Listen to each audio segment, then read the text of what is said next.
ஏய் என்னடா பண்ணிட்டு இருக்க? வந்த பூசுல நீதான் என் உலகம்னு இருந்த. ஆனா இனிமேல் ரேவதி தாண்டி என் உலகம். ஐயோ பைத்தியம். டேய் என்னடா பண்ணி வச்சிருக்க? ஏய் உனக்கு என்னடி? வந்ததுல இருந்து உனக்கு எனக்கு செட்டே ஆகல. ஃப்ளேம்ஸ் போட்டு பார்த்தாலே எனிமீன் தான் வந்துச்சு. ஆனா நம்ம ரேவதியை பாரு, வந்த முத நாளே நல்ல வைப்பு. அதான் அவளுக்கு எனக்கு ஃப்ளேம்ஸ் போட்டு பார்த்தா லவ் வருதான்னு பார்த்தேன். வரும்டா வரும். என் வாயில அப்புறம் நல்லா வந்துரும் சொல்லிட்டேன். ஏய் இப்ப நீ எது கோவப்படுற? நீ தான் லவ் பண்ணலன்னு சொல்லிட்டல. ஆனா நம்ம ரேவதியை பாரு, வந்த முத நாளே வாங்க மாமா, சாப்பிட்டீங்களா மாமா, நல்லா இருக்கீங்களா மாமான்னு வாய் நிறைய கேட்கல. அவ மேல லவ் வரக்கூடாதா? கூடாதுடா, லவ் வரக்கூடாது. ஏன்னா அவ என் தங்கச்சி. நீ வேற யாராவது பொண்ணா பார்த்து கல்யாணம் பண்ணிக்கோ. அதெல்லாம் முடியாது, அதெல்லாம் முடியாது. என் மாமனோட சொத்தையும் சரி பொண்ணையும் சரி வெளியே கொடுக்க மாட்டேன். நானே அவளை லவ் பண்றேன், கல்யாணம் பண்றேன், ஓ முன்னாடி வாழ்ந்து காட்டுறேன். அதுக்கப்புறம் ஒரு 2-3 வருஷம் கழிச்சு எனக்கு சகலன்ற பேர்ல ஒரு சொட்ட தலை வருவான். அதுக்கப்புறம் நீ எங்களை பார்த்து ச்சே இந்த மாதிரி ஒரு பையனை மிஸ் பண்ணிட்டுமேன்னு நீ தினம் ஃபீல் பண்ணுவடி. அதெல்லாம் ஒண்ணும் பண்ண மாட்டேன். பாப்போம். மாமா ஐயோ என்ன விளையாடிட்டு இருக்கீங்க? ஐயா ஒண்ணும் இல்ல, நம்ம ரேணு ஒரு கலர் ரேணு உனக்கு எனக்கு கெமிஸ்ட்ரி நல்லா இருக்குன்னு ஃபீல் பண்ணிருக்கா போல. அதான் 2 பேரையும் போட்டு ஃப்ளேம்ஸ் போட்டு பாத்துருக்கா. பார்த்தா லவ் வந்திருக்கு போல. லவ் தான் வந்துச்சா? மேரேஜ் வரல? ஏய் ஏஞ்சி மேல போடி. மேரேஜ் கேக்குறோம், மேரேஜ் சிப்போ.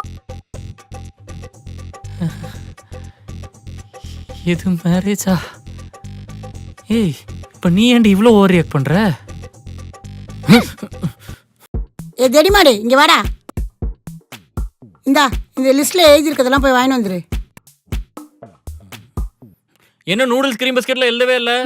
உனக்கு அது மட்டும் தான் குறைச்சல். எழுதி இருக்கதெல்லாம் போய் வாங்கிட்டு வாடா. அத்தை மகளே ரேணு, ரேணு வாயேன் போய் மளிகை வாங்கிடலாம். முடியாது, நீ போயிட்டு வா. எனக்கு படிக்க நிறைய இருக்கு. நானும் பார்த்துட்டு தான் இருக்கேன். இது வரைக்கும் 219 இன்டர்வியூ கூட்டு போயிருக்கேன். ஒன்னுல கூட செலக்ட் ஆனது இல்ல. என்னத்த சொல்ல. மாமா எங்க போறீங்க? அதுவா, உங்க அத்தா மளிகை சாமான் வாங்க சொல்லி லிஸ்ட் கொடுத்துருக்காங்க, அதான் வாங்க போயிட்டு இருக்கேன். பைக்ல தானே போறீங்க? ஆமா. எனக்கும் பைக் ஓட்ட சொல்லி தரீங்களா? என்ன ஏதோ கருகிற வாடை வருது.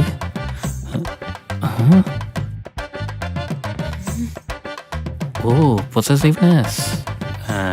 உனக்கு பைக் ஓட்ட இன்னொரு நாள் சொல்லித்தரேன். இப்போ நம்ம 2 பேரும் போய் மளிகை சாமான் மட்டும் வாங்கிட்டு வருவோமா? போலாம். ஏய் இரு, நீ ஒன்றும் போக தேவையில்ல. எனக்கு ஸ்டேஷனரிஸ் நிறைய வாங்கணும், நான் போயிட்டு வரேன். உனக்கு என்ன வாங்கணும்னு சொல்லு, நாங்களே வாங்கிட்டு வரோம். அதானே சொன்னா வாங்கிட்டு வர போறோம். அதெல்லாம் ஒன்றும் தேவையில்ல, என் பொருள் நானே வாங்கிக்கிறேன். நீ வா போ. ஏய்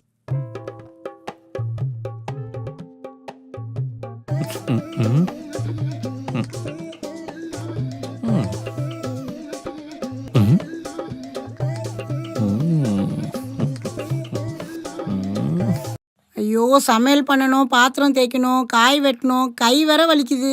டே ஜெய், அம்மாக்கு கையெல்லாம் வலிக்குதுடா, கொஞ்சம் காய் கட் பண்ணி தரியா? மா தோலுக்கு மேல வளர்ந்த பிள்ளைய போய் காய்கறி நறுக்க சொல்ற? அதெல்லாம் ஒரு ஆம்பளை பிள்ளை கலகாமா? கொய்யால ஊர்ல இருக்க பிள்ளைங்களா வேலை வெட்டிக்கு போதே, நீ மட்டும் வீட்டுல உட்காந்துருக்கே. இது ஒரு ஆம்பளை பிள்ளை கலகாடா? சரி சரி சரி, மானத்தை வாங்காத. நீ கண்டுக்காத. அம்மாடி ரேணு, நீ யாவது அத்தை கொஞ்சம் ஹெல்ப் பண்றியா? ஐயோ நான் படிச்சிட்டு இருக்கேனே அத்தை. சரிம்மா நீ பாரு.